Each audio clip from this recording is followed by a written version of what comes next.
welcome to episode 1 of my knitting journal here on YouTube. My name is Deandra. So for this series on my YouTube channel, the intention is to improve my knitting by trying different patterns and trying different techniques. The project that I'm working on today is the Baby Bear Balaclava by Knitting for Olive. I originally went on to Knitting for Olive for yarn. I was not very sure what I would use it for, but I did want to try out their wool as well as their mohair. And while on the website, I also saw that they had patterns, and I saw the balaclava for children and thought that it would be a really great project for me to make for my son. And so the two just kind of went hand in hand. So now I bought the yarn that was specifically recommended in the pattern as well as the pattern itself. So that is what I have for you today in this video.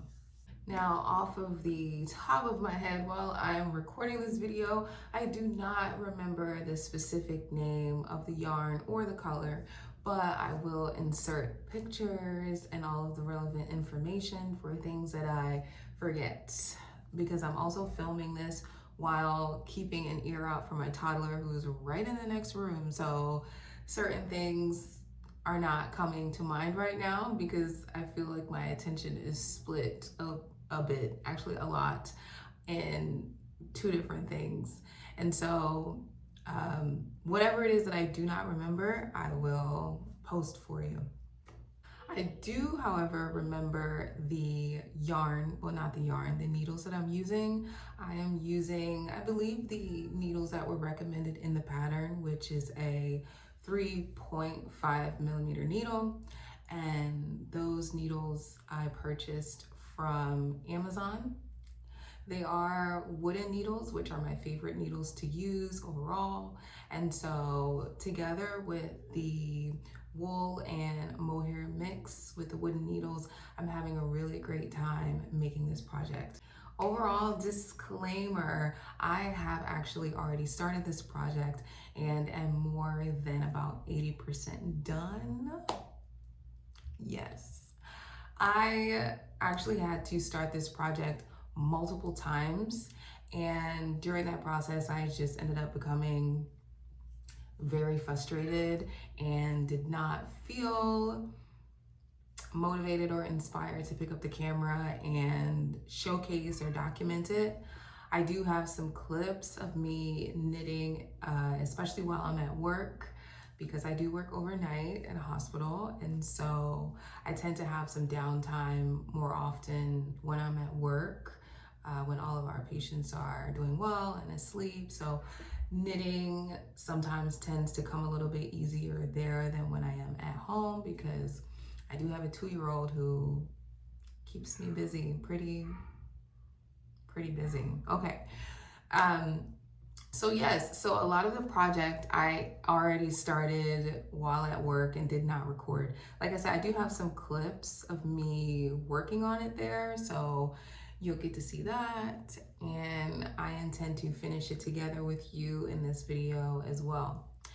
So as you can tell from the photograph, the Baby Bear Balaclava consists of the ribbed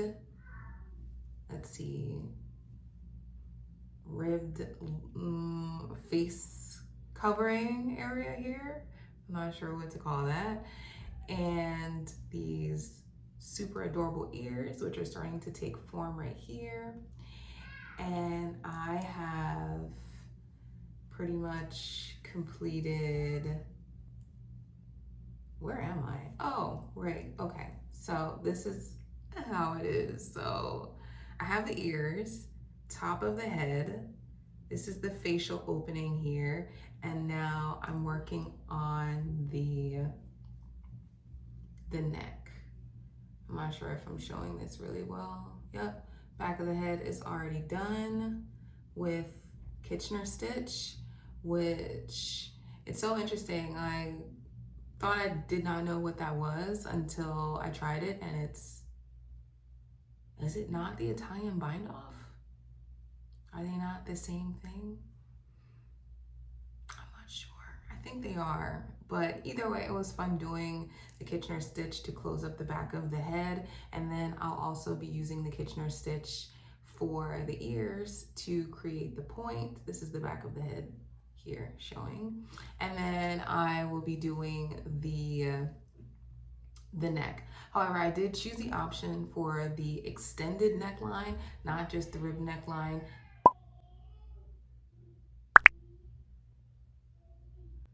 Just a minute. Okay.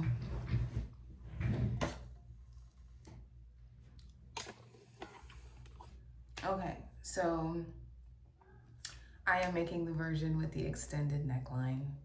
I think that's gonna be perfect for my toddler. Excuse me. Also have my notes here so that I can stay on track. Overall, I would rate this project a 9 out of 10. Not only am I enjoying the yarn from Knitting for Olive, which I think is very well made yarn, I really appreciate the sustainable practices that they implement into their business, what they do. And the pattern I feel is well written, even though I did have some issues with understanding some of the directions. However, it's on me. I had to reread the pattern again to fully understand what it is that was called for. But after I restarted more than a few times and used some common sense, it all seemed to make sense.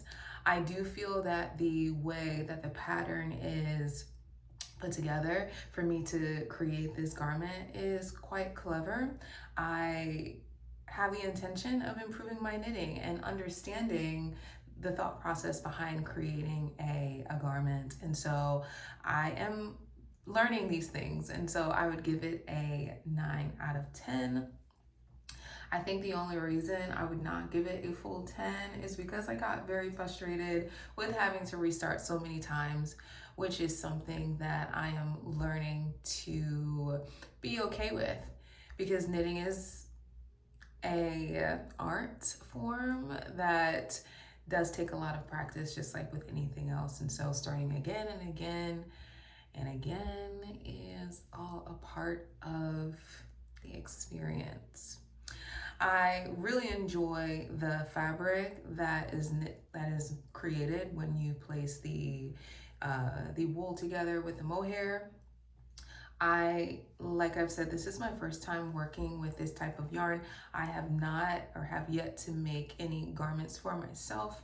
And so I'm not sure if this is a itchy mohair or anything like that.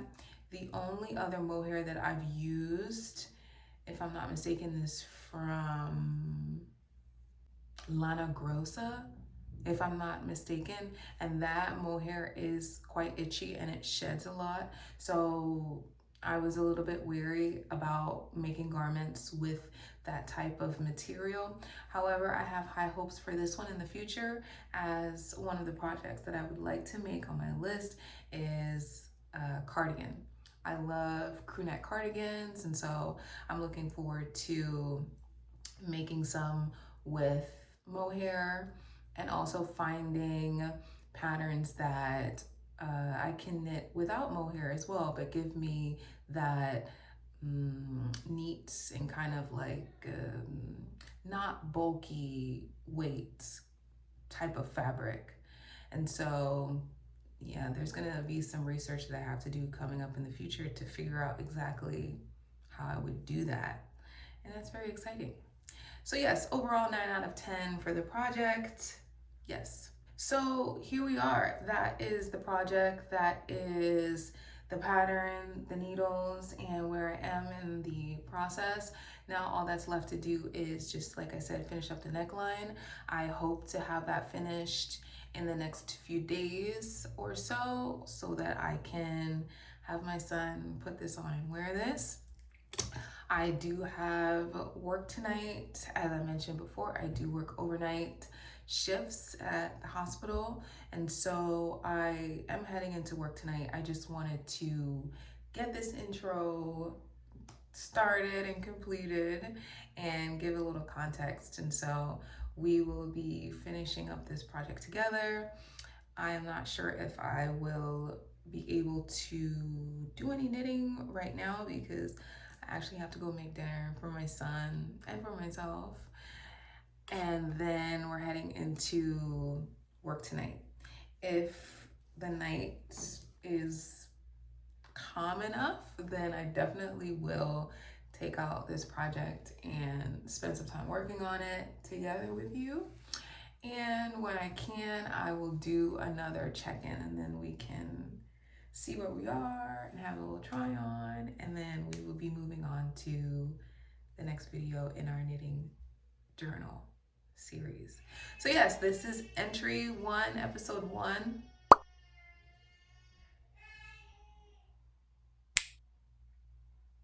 I think he's okay. So entry 1, episode 1, and I'm excited. 잊고 살았던 게 너무 많은데 나를 포함한 모든 것들 우리 다시 돌아갈까 우리 돌아보지 말자 너는 많이 돌아왔나 우리 돌아오지 말자 핸드폰 속에 너와 나눴던 얘기들은 아직 남아 꿈에서 깨어 꿈이 아니겠지 꿈이었어도 나 헤어나오지 못했어